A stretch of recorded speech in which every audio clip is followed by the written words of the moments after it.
Thank you, Mr. Chairman, and good morning, everybody. I want to thank all the witnesses for being here. I got to say, I've been on the committee now for 14 years, and this year's assessment is clearly one of the most complicated and challenging in my tenure on the committee. And I want to get into that in a moment, but I want to first of all address the recent story that has broken in the news.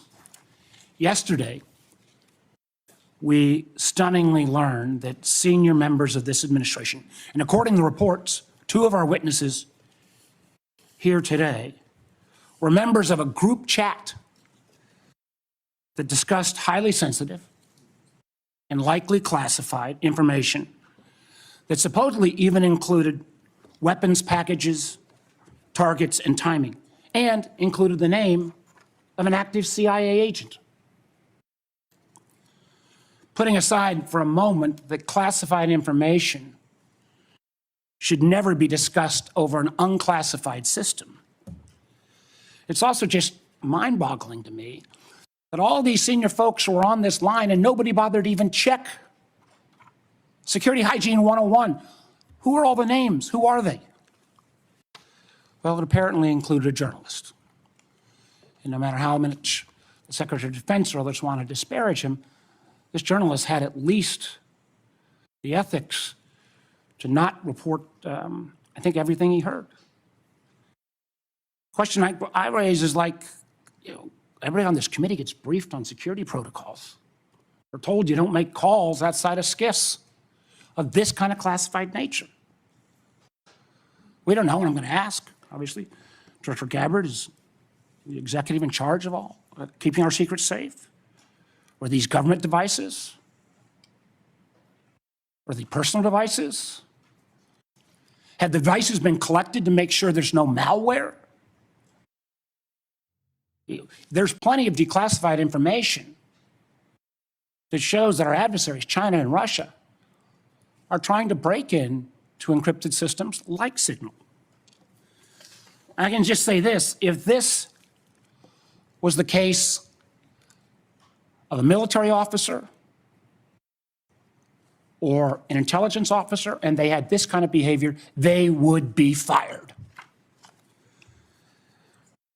I think this is one more example of the kind of sloppy, careless, incompetent behavior, particularly towards classified information, that this is not a one-off or a first-time error.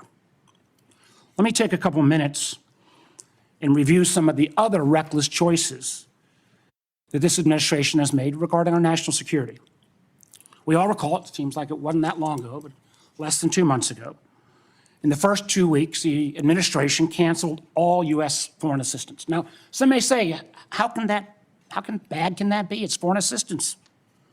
Well, U.S. foreign assistance paid for the units in Ukraine that provide air defense to civilian cities being attacked by Russia. Foreign assistance paid for guarding camps in Syria where ISIS fighters are detained. Foreign assistance paid for programs abroad that ensure that diseases like Ebola don't come home.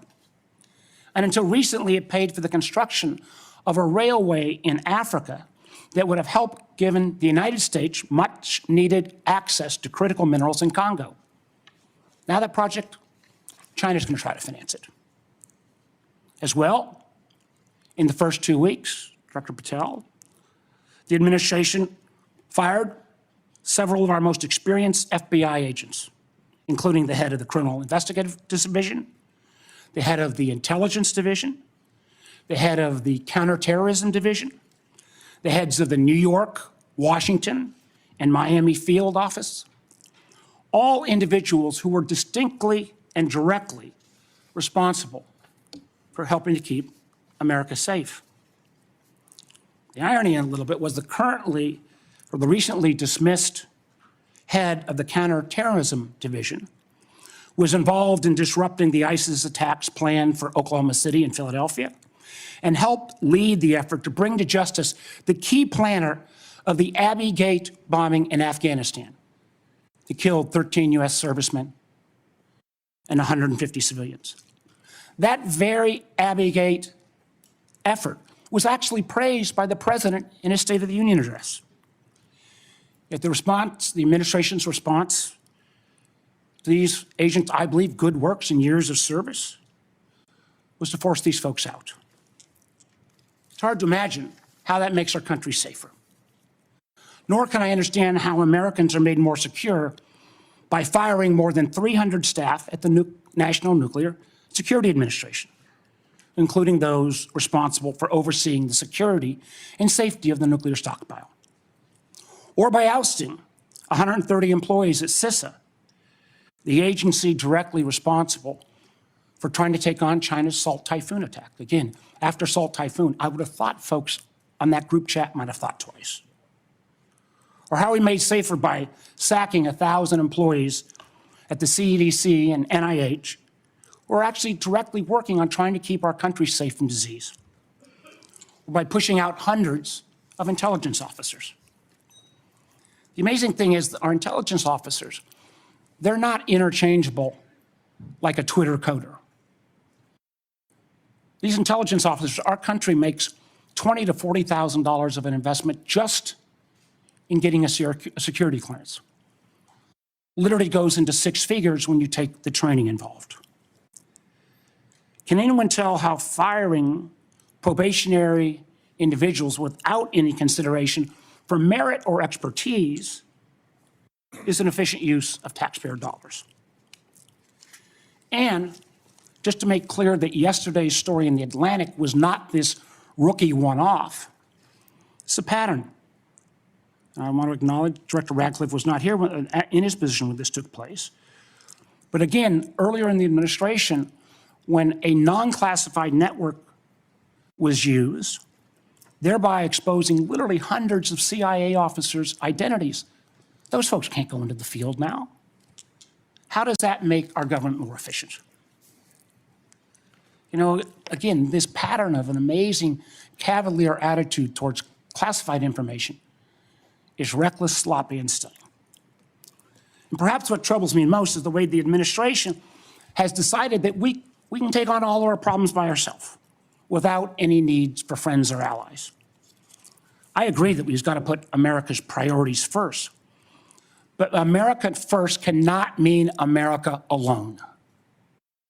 The intelligence we gather to keep Americans safe depends on a lot of allies around the world who have access to sources we don't have.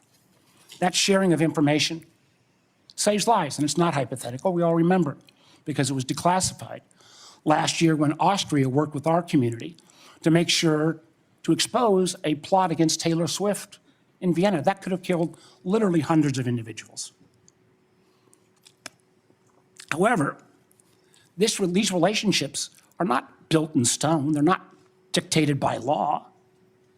Things like the Five Eyes are based on trust, built on decades. But so often that trust is now breaking literally overnight.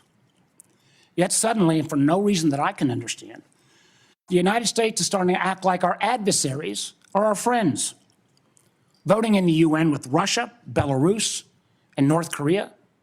That's a rogues gallery if you've ever heard of them. Treating our allies like adversaries, whether it's threats to take over Greenland or over the Panama Canal, destructive trade war with Canada, or literally threatening to kick Canada out of the Five Eyes. I feel our credibility is being enormously undermined with our allies, who I believe, and I think most of us on this committee, regardless of party, believes makes our country safer and stronger. But how can our allies ever trust us as the kind of partner we used to be when we, without consultation or notice, for example, stop sharing information to Ukraine in its war for survival against Russia? Or how can our allies not only not trust our government, but potentially not our businesses with such arbitrary political decisions? Let me give you a few examples. You know, as a result of a lot of work from this committee and others in Congress, We made sure America's commercial space industry is second to none. From space to launch to commercial sensing and communications, the United States has taken a record lead. Yet overnight, this administration called into question the reliability of American commercial tech industry when Maxar and other commercial space companies were directed to stop sharing intelligence with Ukraine. I got to tell you, I've been a business guy, I can't say longer than being an elected official, but pretty close. That shockwave across all of commercial space, and frankly, not just commercial space, I've heard it from some of our hyperscalers in the tech community, has sent an enormous chill. Who's going to hire an American commercial space company, government or foreign business, with the ability to have that taken down so arbitrarily? And it's not just in the case of commercial space. We've seen that Canada, Germany, Portugal have all been saying they're rethinking buying F-35s. I've heard from Microsoft and Google directly and Amazon that they're having questions about whether they can still sell their services. We've also seen foreign adversaries and friends take advantage of this rift in our national security areas and our scientists. Germany has already put out ads trying to attract some of our best scientists who've been rifted. And the Chinese intelligence agencies are posting on social media sites in the hopes of luring individuals with that national security clearance who've been pushed out, perhaps arbitrarily, to come into their service. So no, the Signal fiasco is not a one-off. It is unfortunately a pattern we're seeing too often repeated. I fear that we feel the erosion of trust from our workplace, from our companies, and from our allies and partners can't be put back in the bottle overnight. Make no mistake, these actions make America less safe. Thank you, Mr. Chairman. Thank you, Mr. Chairman. I'll be happy to take your extra 13 seconds, but I'm going to go back to what I addressed at the outset. I mean, this was not only sloppy, it not only violated all procedures, but if this information had gotten out, American lives could have been lost. The Houthis had this information, could reposition their defensive systems. So I want to get a little more information about this. Director Gabbard, did you participate in the group chat with Secretary of Defense and other Trump senior officials discussing the Yemen war plans? Senator, I don't want to get into the specifics. Ma'am, were you on? You're not going to be willing to address. So you're not, are you denying, Matt, will you answer my question, ma'am? You were not TG on this group chat? I'm not going to get into the specifics. So you refuse to acknowledge whether you were on this group chat? Senator, I'm not going to get into the specifics. Why are you going to get into the specifics? Is it because it's all classified? Because this is currently under review by the National Security Because Council. it's all classified? If it's not classified, share the text now. As the White House previously stated, is it classified or non-classified information on this text? I can confirm. Director Radcliffe, were you on the group chat? Senator, I was on a Signal messaging group. So you were the John Ratcliffe on that chat? I was. Thank you, thank you. Can I provide some context, Senator, to that? Yes, but I've got a series of questions. Well, but I think it's important because at the outset, you made a couple of comments about Signal messaging using encrypted apps. So that we're clear, one of the first things that happened when I was confirmed as CIA director was Signal was loaded onto my computer at the CIA, as it is for most CIA officers. One of the things that I was briefed on very early, Senator, was by the CIA records management folks about the use of Signal as a permissible work use. It is. That is a practice that preceded the current administration to the Biden administration. Director Ratcliffe, I've got a series of questions. If you're making the statement, if you're making the statement, the Signal is a secure channel. No, can I answer that?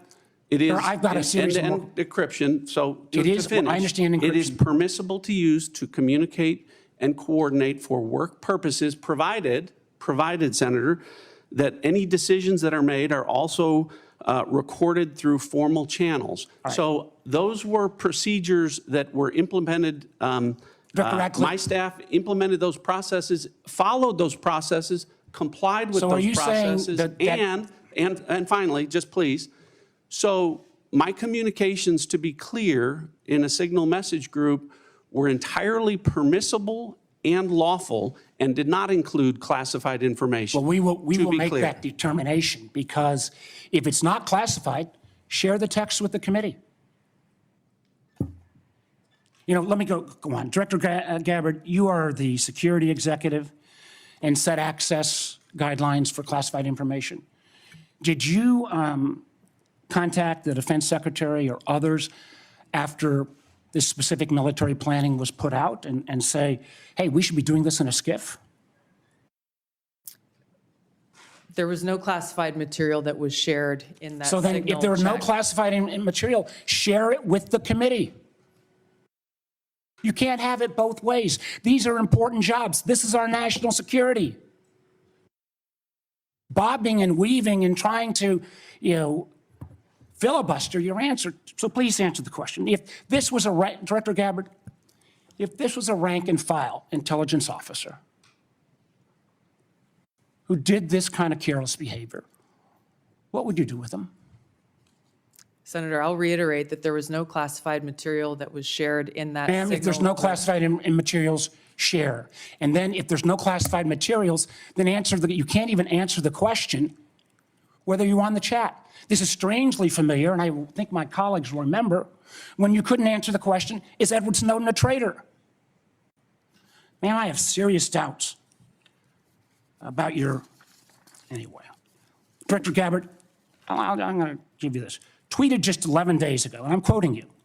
Any unauthorized release of classified information is a violation of the law and will be treated as such. So if this information is classified, what are you going to do? Senator, 2 points here. First of all, there's a difference between inadvertent release versus Careless and sloppy. malicious leaks of classified information. The second point is there was no classified information that was on Then this this Signal committee group should get chat. that information. Director And the Patel, National Security Director Council Patel, has my time's reviewed about out, how and I'm this going to use occurred. my 12 seconds that the chairman gave me. Director Patel, has the FBI launched any investigation of this? Senator, I was just briefed about it late last night, this morning. I don't have an update. I would like to get an answer by the end of the day.